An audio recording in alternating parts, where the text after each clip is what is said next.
दोस्तों अभी हम उत्तर प्रदेश लोक सेवा आयोग प्रयागराज भवन के पास है, जहां पर यूपी पीसीएस 2022 का इंटरव्यू चला। अभी सर इंटरव्यू देके आ रहे हैं, चलिए इनसे जानेंगे क्या क्या क्वेश्चंस वगैरह पूछे जा रहे हैं। हेलो सर, इंटरव्यू कैसा रहा? अच्छा रहा। आपका नाम और थोड़ा अपने एजुकेशनल बैकग्राउंड। मेरा नाम अमित सिंह है। मैंने मैकेनिकल इंजीनियरिंग किया है और मेरा ऑप्शनल सोशियोलॉजी था। और पीसीएस के लिए आपका ये कौन सा अटेम्प्ट है? तीसरा था। तीसरा अटेम्प्ट, पहला इंटरव्यू। पहला इंटरव्यू। और मीडियम क्या रहा सर तैयारी का? इंग्लिश। English medium. तो क्वेश्चंस वगैरह आपसे क्या क्या पूछे गए यहाँ पर वो पूरा ओपिनियन बेस्ड था, कोई फैक्चुअल क्वेश्चन नहीं पूछा है। और इंजीनियरिंग से कुछ क्वेश्चन थे, कुछ ऑप्शनल से क्वेश्चन थे। तो आपका जो ऑप्शनल है तो उससे मतलब क्या क्या चीज़ें पूछी? ऑप्शनल से बस डिफरेंस पूछा, कम्युनिटी और सोसाइटी का डिफरेंस क्या होता है। और आपका ऑप्शनल बोले कि जो पढ़ रहे हो उसको कैसे यूज़ करोगे एडमिनिस्ट्रेशन में। इसके अलावा कोई क्वेश्चन और मतलब सिचुएशन वगैरह या फिर यूपी से रिलेटेड? यूपी से रिलेटेड तो नहीं था।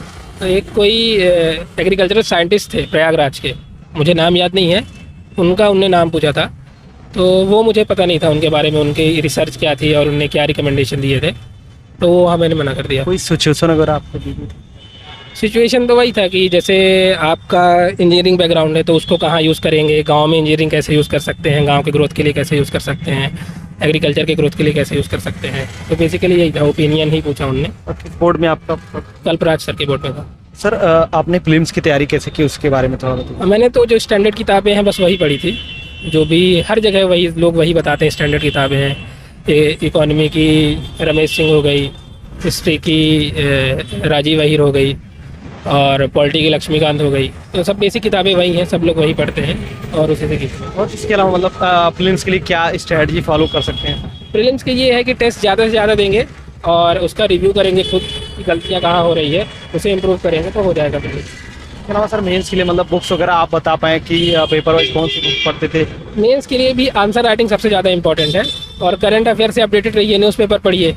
अगर मंथली मैगजीन आ रही है तो मंथली मैगजीन पढ़ लीजिए और आंसर राइटिंग ही मदद करेगा। आंसर राइटिंग टाइम पे आंसर लिखिए और अपने आंसर को चेक करवाइए, देखिए गलती कहाँ हो रही है। तो मतलब पीसीएस का एग्जाम देने के लिए तो न्यूज़पेपर पढ़ना जरूरी होता है या फिर मंथली मैगजीन से सारी चीज़ें कवर? न्यूज़पेपर पढ़ना जरूरी है। न्यूज़पेपर पढ़ के एक तो जो न्यूज़पेपर में व्यू लिखा है वो व्यू आपको पता चलेगा, एक आपका खुद का कुछ व्यू होगा तो वहाँ से आपका व्यू भी बनेगा, तो वही चीज़ आपको हेल्प करती है। अगर पेपर में कोई ऐसा क्वेश्चन आ गया जो मंथली मैगजीन में नहीं है और आपने न्यूज़पेपर में पढ़ा है और आपका व्यू कुछ बना हुआ है तो आप उसका आंसर लिख पाएंगे। तो आप जैसे आपका इंग्लिश मीडियम था तो इंग्लिश मीडियम के में आप क्या न्यूज़पेपर वगैरह फॉलो करते हैं? इंडियन एक्सप्रेस पढ़ता हूँ, द हिंदू पढ़ता हूँ।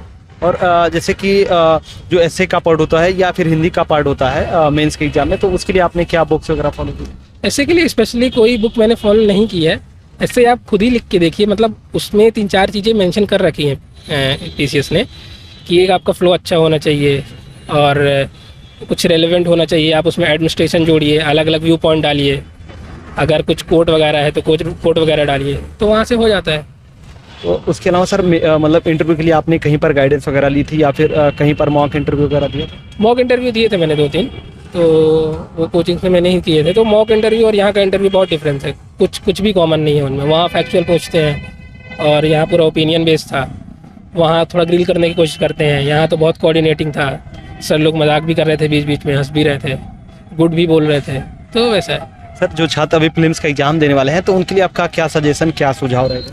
प्रीलिम्स का यही है कि बार बार रिवाइज करिए, जो भी बेसिक किताबें हैं उनको बार बार रिवाइज करिए और टेस्ट दीजिए और टेस्ट को रिव्यू करिए। उसके बाद जहाँ भी गलतियाँ हो रही हैं उनको सुधार करिए, हो जाएगा। Okay, thank you so much sir बात करने के लिए। आशा करता हूँ सिलेक्शन आपका। Thank you.